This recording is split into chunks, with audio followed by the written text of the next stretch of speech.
गुनाह मजबूरी में ही क्यों ना किया गया हो, गुनाह ही रहता है। ये एक यतीम खाने का नीम तारीख कमरा था, जिसमें लोहे की पुरानी खाटों पर कतार दर कतार 20 बच्चियां सो रही थीं।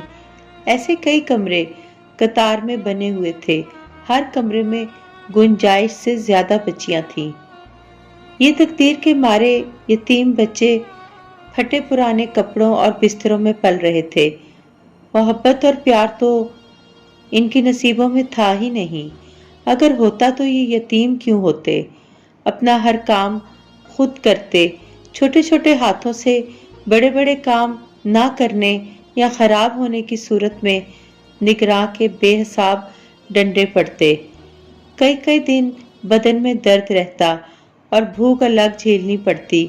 दुनिया की हर नेमत को तरसते हुए ये बच्चे जिंदगी के दिन पूरे कर रहे थे। इस यतीम खाने के 2 हिस्से थे, एक में लड़कियां और दूसरे में लड़के थे। दोनों हिस्सों की हालत और किस्मत एक जैसी थी। जिन बच्चों को पढ़ने का शौक था वो फटी पुरानी किताबों से पढ़ते थे, और जिनको शौक नहीं था वो कोई काम सीखते और जानवरों की तरह ये सब काम करते थे। इस यतीम खाने के एक नीम तारीख कमरे में एक खाट पर नाजी और सूफिया सोती थीं। दोनों सहेलियां भी थीं, मगर दोनों की तबीयत में बहुत फर्क था। सूफिया डरपोक मसलहत पसंद थी, मगर नाजी बहुत झगड़ालू और मुंह फट थी। छीना झपटी उसका रोज का शुगल था। निगरां के हाथों पिटती थी, मगर फिर वैसी की वैसी। मगर रात को अक्सर वो ख्वाब में भाई को पुकारा करती और नींद में खाट पर हाथ पांव मारती। पहले पहल तो सोफिया डर जाती थी, मगर अब उसे आदत हो गई थी। जब भी वो कभी ख्वाब देखती, सोफिया उसे जगाती और पानी पिलाती। नाजी पानी पीकर चुपचाप लेट जाती या फिर दीवार के साथ टेक लगाकर बैठी खला में देखती रहती और सोफिया उसे देखते हुए सो जाती। आज भी ऐसा हुआ। नाजी ने ख्वाब देखा था और हाथ पांव मारे तो सोफिया जाग गई और नाजी को जगाकर पानी पिलाया तो वो पुरसुकून होकर बैठ गई। तुमने क्या कोई डरावना ख्वाब देखा था? सोफिया ने पूछा। हाँ, मैंने ख्वाब देखा है, नाजी ने जवाब दिया। तो क्या तुम्हें डर लगता है? सोफिया हमदर्दी से बोली। डर? वो हंसने लगी। मुझे किसी से डर नहीं लगता, नाजी ने जवाब दिया। तुम ख्वाब में क्या देखती हो जो बेचैन हो जाती हो? सोफिया ने पूछा। ख्वाब? नाजी जैसे खोस ही गई। फिर उसने एक नजर सोफिया की तरफ देखा और कहने लगी, मुझे याद है कि रात का वक्त था और हर तरफ चीखो पुकार और धमाके होने लगे। जहाजों की घन गरज थी, आहो फगां, टूटे गिरने वाले मकानात के धमाके और इंसानी चीखें और खून ही खून। मेरे माँ बाप और हम 3 भाई बहन एक गड्ढे में खौफ से सिमटे बैठे थे कि एक धमाका हुआ और एक बिल्डिंग से पत्थर ही पत्थर और आग के गोले उड़ने लगे। एक गोला और कुछ पत्थर आकर हमारे माँ बाप को लगे। हमारे माँ बाप के सर जैसे उड़ गए और छोटी बहन तो ऐसे टुकड़े हो गई जैसे थी ही नहीं, और मैं नीचे गिरी। भाई ने मुझे उठाया और भागने लगा। पता नहीं किस तरफ हम भागते जा रहे थे कि एक चिंगारी आकर मेरी फ्रॉक में लगी और भड़कने लगी। मेरी तो चीखें निकल गईं। भाई ने दोनों हाथों से वो जल्दी जल्दी बुझाई। भाई के दोनों हाथ जल गए और मेरे भी। दोनों के हाथों पर जलने के निशानात हैं। ये देखो, नाजी ने अपने हाथ दिखाए। दोनों हाथों की पुष्ट पर जलने के निशान थे। फिर क्या हुआ? सोफिया ने जल्दी से पूछा। फिर हम सड़क के किनारे आकर गिर पड़े, क्योंकि भागते भागते नढाल हो चुके थे। कितनी देर पड़े रहे कुछ याद नहीं। फिर एक ट्रक आकर रुका हमारे करीब और एक आदमी हमें उसमें डालकर अपने घर ले आया। हम वहां रहने लगे। खाना कपड़ा मिलने लगा था हमें काम के बदले। भाई मुझसे बड़ा था, वो मेरा बहुत ख्याल रखता था, हर वक्त मुझे अपने साथ रखता। मालकन भाई को कपड़े और साबुन देती। भाई कपड़े धोता, मवेशियों को चारा डालता, दूध निकालता। एक दिन भाई ने मालिक को हिसाब करके दिया। भाई 6 जमातें पढ़ा हुआ था। मालिक बहुत खुश हुआ। उसने भाई को किताबें लाकर दी। अब भाई रात को पड़ा करता था। 2-3 साल हम वहां रहे। फिर एक दिन उस मालिक की चोरी हो गई। उस दिन उसने भाई को बहुत मारा। भाई चीख चीख कर रो रहा था, मैं भी रो रही थी। भाई रो रो कर कह रहा था कि मैंने चोरी नहीं की, मगर वो फिर भी भाई को मारता रहा। हालांकि चोरी उसके बेटे ने की थी, मैंने खुद देखा था। मैंने मालकिन को भी बताया, लेकिन मालकिन ने मुझे भी थप्पड़ मारे। बस फिर मुझे मालकिन के बेटे से नफरत हो गई। वो भाई ही की उम्र का है। मार पड़ने के बाद कई दिन भाई बीमार रहा। मालकिन ने भाई को दवा और खाना दिया। मेरा भाई तो बहुत सच्चा और ईमानदार है। कोई उसे थोड़ी सी मोहब्बत देता है तो वो उसी का हो जाता है। भाई भी मालकिन की बहुत इज्जत करता था। मुझसे भी कहता कि वो हमारी माँ जैसी है। हूँ, माँ जैसी है, फिर उसने तुमको मार से बचाया क्यों नहीं? मैं चमक कर कहती। फिर एक दिन मालकिन का बेटा सो रहा था तंदूर के पास। मैंने उस पर जलती हुई लकड़ी फेंक दी और छुप गई। वो उसी तरह चीखने लगा जैसे मेरा भाई चीख रहा था। मुझे बहुत सुकून मिला। किसी को पता भी न चला कि लकड़ी कहाँ से आई। मैंने भी नहीं बताया किसी को। आज तुम्हें बता रही हूँ। वो लड़का, सोफिया ने सहम कर पूछा। वो बच गया, मगर खासा जख्मी हो गया था। भाई ने ही उसकी आग बुझाई, मालकिन के साथ मिलकर। मैंने रात को भाई से कहा, तुमने उसे क्यों बचाया? वो भी हमारा भाई है बहना, भाई ने मुझे प्यार करते हुए कहा। हूँ, मैंने नफरत से जमीन की तरफ थूका। फिर वहां शायद जंग होने वाली थी, क्योंकि लोग अपने माल मवेशी घर बार ट्रकों में लाद कर कहीं जा रहे थे। एक दिन हम भी एक ट्रक में बैठकर फिर पता नहीं कहाँ रुकते रुकाते कई दिनों के बाद यहाँ पहुंचे। बराबर वाले हिस्से में भाई भी रहता है। अब मुझसे मिलने आएगा तो तुम्हें मिलवाऊंगी भाई से। देखना कितना अच्छा है मेरा भाई, नाजी ने मोहब्बत से कहा। नाजी छोटी बच्चियों से बहुत प्यार करती थी। अगर निगरान किसी बच्ची को मारती तो नाजी को बहुत गुस्सा आता था। अगर बड़ी लड़कियां छोटी बच्चियों को मारती या तंग करती तो नाजी उनसे लड़ती।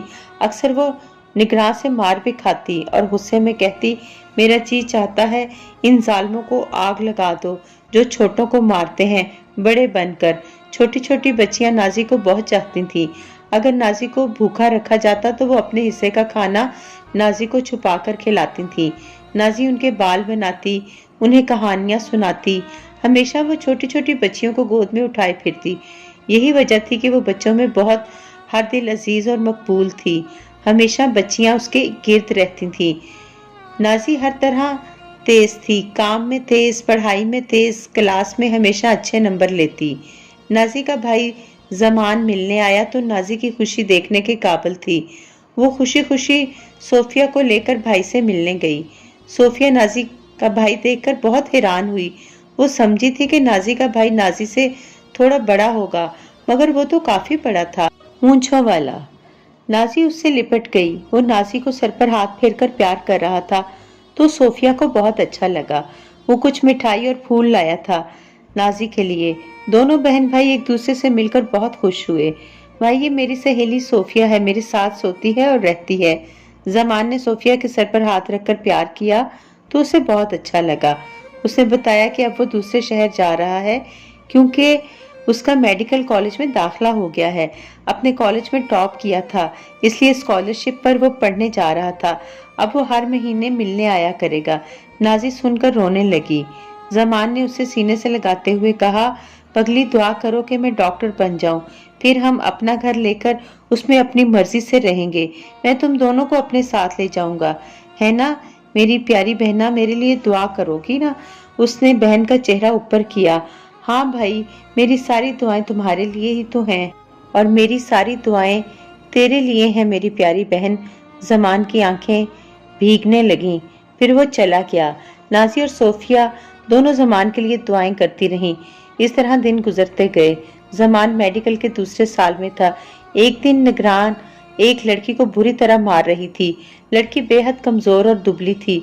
नाजी से बर्दाश्त न हुआ। उसने निगरान की बेल्ट पकड़ी और कहने लगी, क्यों मार रही हो बेचारी को? ये बेचारी है काम चोर कहीं की, खाने की होशियार। और नाजी बीच में बोली, खाना जो उसे तुम देती हो वो उसे देखकर ही पता चल रहा है। तू उसकी कौन होती है जो साइड ले रही है? मैं तुम्हें भी देख लूंगी। हाँ हाँ देख लेना। तुम्हारी बच्ची को कोई इस तरह मारे तो तुम्हें पता चले। मेरा बस चले तो मैं तुम्हें आग लगा दूं। पता नहीं किस वजह से निगरां बकती झकती चली गई, वरना नाजी को तो जरूर मार पड़नी थी। और नाजी उस बच्ची को लिपटा लिपटा कर चुप करवाने लगी। बच्ची को बुखार चढ़ा था। कुछ दिनों बाद यतीम खाने का दौरा करने को वजीर वगैरह आया और बच्चों को कुछ नए कपड़े, फल, मिठाई वगैरह दिए। उसने बच्चों से पूछा कि उनके साथ कोई तकलीफ या ज्यादती तो नहीं होती। सब बच्चे ही खामोश खड़े थे। नाजी फौरन बोली, फलाही अदारे तो बस नाम के होते हैं, यहाँ तो तकलीफ ही तकलीफ है। ये जो निगरान है ना, ये निगरान के मुंह पर नाजी ने वजीर को बताया कि ये जल्लाद है। न जाने कब से नाजी भरी हुई थी। अब मैंने कह तो दिया है आपको, अब जो मुझे मार पड़ेगी वो मैं ही जानती हूँ। वो वजीर शायद रहम दिल था। उसने निगरान को कहा, आप मेरे साथ आएं। फिर वो निगरान नजर नहीं आई। नामालूम उसके साथ क्या हुआ, मगर नाजी बहुत खुश थी, बच्चियां भी खुश थीं। नई निगरान कुछ बेहतर थी। उसने नाजी को ही अपने ब्लॉक में निगरान मुकर्रर कर दिया। सारे ब्लॉक में खुशी की लहर दौड़ गई। बच्चियां खुशी खुशी सब काम करने लगी। नाजी सबकी दोस्त थी। एक दिन सोफिया ने देखा नाजी अपनी मैट्रिक की निसाब की किताबें पढ़ रही थी। निगरान के साथ दो औरतें खड़ी बातें कर रही थीं। वो नाजी की तरफ इशारा करके बातें कर रही थीं। दूर होने की वजह से उनकी बातें सोफिया सुन न सकी, मगर उसे अजीब लगा। उसने नाजी को उनकी तरफ मुतवज्जा किया। नाजी उनकी तरफ गर्दन मोड़कर देखने लगी तो वो चली गईं। तुम्हारा वहम होगा, नाजी लापरवाही से बोली और पढ़ने में लग गई। सोफिया ने कहा, खुदा करे वहम ही हो। सोफिया का दिल डर गया था, जैसे उसे कुछ होने का एहसास होने लगा था। उसी रात नाजी के पेट में शदीद दर्द हुआ। दर्द के मारे तड़पने लगी। सोफिया दूसरी लड़की के साथ जाकर निगरान को बुला लाई। उसी वक्त नाजी को क्लिनिक मुंतकिल कर दिया गया। दूसरे दिन अस्पताल भेज दिया गया कुछ जरूरी टेस्ट लेने के लिए। सूफिया और नाजी का क्लिनिक तक साथ रहा। नाजी ने अस्पताल जाते हुए कहा था, मेरी किताबों में भाई का एड्रेस है, उसे खबर कर देना। मगर सूफिया ने सारी किताबें खंगाल डाली, मगर एड्रेस ना मिलना था ना मिला। सूफिया ने रोते हुए निगरान से कहा, इसके भाई को खबर कर दें। तो निगरान ने डांटते हुए जवाब दिया, वो मर जाएगी तो खबर कर देंगे, और तुम कोई खुदाई फौजदार हो जो सबकी फिक्र तुम्हें होती है, जाओ अपना काम करो। सूफिया रोती हुई वापस आ गई और फिर दूसरे दिन सारे ब्लॉक में खबर फैल गई कि नाजी मर गई। नाजी मर गई। ब्लॉक की सारी लड़कियां जैसे सुन सी हो गईं। ये खबर सुनकर किसी को यकीन नहीं आ रहा था। सब कोने खुदरों में छुप छुप कर रोने लगीं और कई दिनों तक रोती रहीं। मगर कब तक? आखिर सब ने चुप साध ली, जैसे सबको सब्र आ गया हो। नाजी की चीजें और किताबें भी निगरान ने हटा दी, जैसे नाजी इन कमरों में, इस ब्लॉक में थी ही नहीं। नहीं, नाजी सारी लड़कियों के दिल में जिंदा थी। सब उसी की तरह बातें करती थी। नाजी को क्या हुआ था? ऐसे झटपट कैसे मर गई? और नाजी की लाश किसी ने नहीं देखी, मगर कब्र का भी पता ना था लड़कियों को। सूफिया तो जैसे आदी हो गई थी। किसी सवाल का जवाब उसे ना मिला और वो बेबसी के आंसू रोती रही। फिर एक दिन ज़मान आ गया, सूफिया से मिला। दोनों एक दूसरे को देखकर रोते रहे। ज़मान तड़प तड़प कर रोया और फिर वो चला गया और वो फिर कभी ना आया। और वो किसके लिए आता? उसका कौन था? सूफिया बिल्कुल ही खुद को तन्हा महसूस करने लगी। वो घंटों नाजी और ज़मान के ख्यालों में गुम रहती और इसी तरह दिन गुजरते गए। अब सोफिया इंटर का इम्तिहान देने के बाद नतीजे का इंतज़ार कर रही थी कि एक दिन बहार के झोंके की तरह ज़मान आ गया। जैसे ही सोफिया को पता चला, वो भागी चली आई। ज़मान को सामने देखकर उसका ढेरों खून भर गया। ज़मान बहुत निखरा निखरा और स्मार्ट लग रहा था। कई लम्हों तक तो वो दोनों एक दूसरे को सामने देखकर साकत रह गए। दोनों के दिल खुशगवार एहसास के साथ धड़कने लगे थे। कैसी हो सोफिया? ज़मान ने खामोशी तोड़ी। بہت خوشی ہو رہی ہے آپ کو دیکھ کر، صوفیہ سچائی سے بولی۔ مجھے بھی بہت اچھا لگا ہے تمہیں دیکھ کر۔ میں نے فوج جوائن کر لی ہے بطور ڈاکٹر۔ اور تم؟ زمان نے ایک دم سارے سوال جواب کر ڈالے۔ میں نے انٹر کا امتحان دیا ہے، رزلٹ کا انتظار ہے، صوفیہ نے بتایا۔ تمہیں نازی عزیز رکھتی تھی اور نازی مجھے بہت عزیز تھی۔ میں نے سوچا تمہیں زندگی بھر اپنے ساتھ رکھوں، شریک حیات بنا کر۔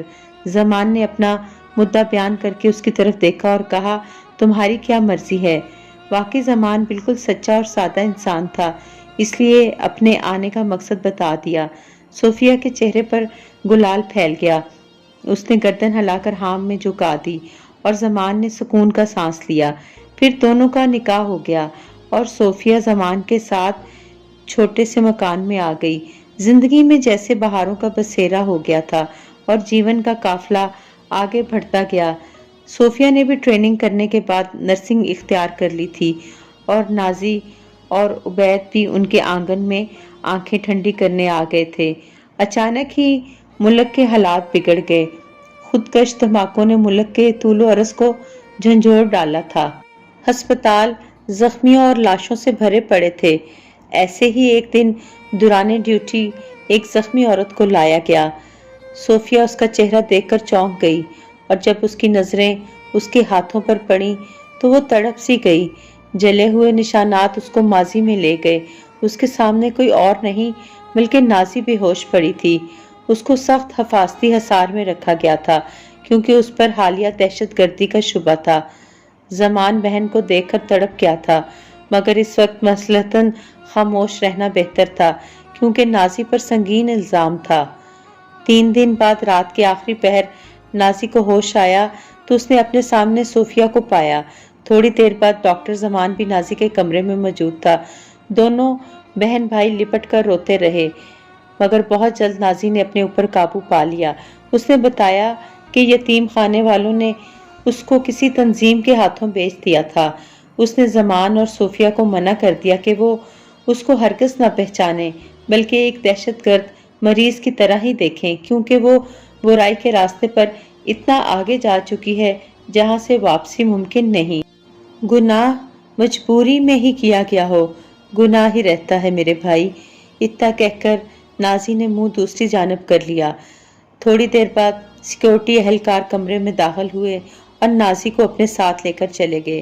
اس کے جانے کے بعد زمان اور صوفیہ خالی کمرے میں زمین پر ڈھہ گئے اور بلک بلک کر روتے رہے کیونکہ آج انہوں نے نازی کو ایک بار پھر کھو دیا تھا مگر اس بار ہمیشہ کے لیے۔